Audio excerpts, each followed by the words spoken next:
ආයිබෝවන්. ඔන්න අද මම හැදුවේ වයින් බිස්කට්. මේ දවස්වල බිස්කට් ගොඩක් ගණන් නිසා මේ වගේ දෙයක් අපිට ඉක්මනින් ලාභයට ගෙදර හදා ගන්න පුළුවන්. මම මේ භාජනයක් අරගෙන ඒකට මුලින්ම බිත්තර දෙකක් එකතු කරනවා.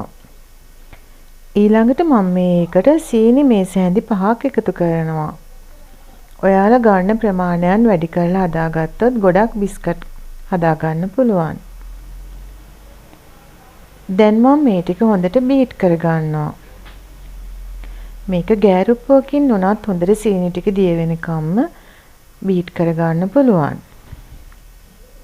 මගේ මේ වීඩියෝ එක හොඳ නම් ලයික් කරලා කමෙන්ට් කරන්න.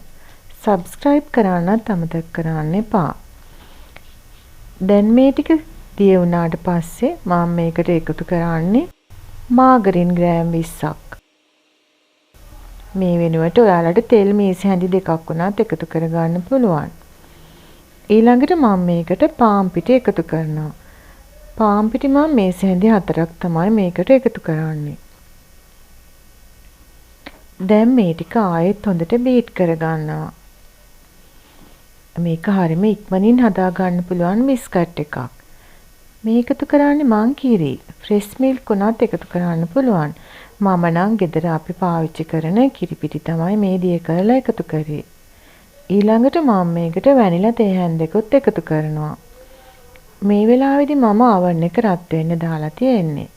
දැන් මේ පයිපින් බෑග් එකකට මෙන්න මේ විදිහට මම ඒ හදාගත්ත මිශ්‍රණය එකතු කරනවා.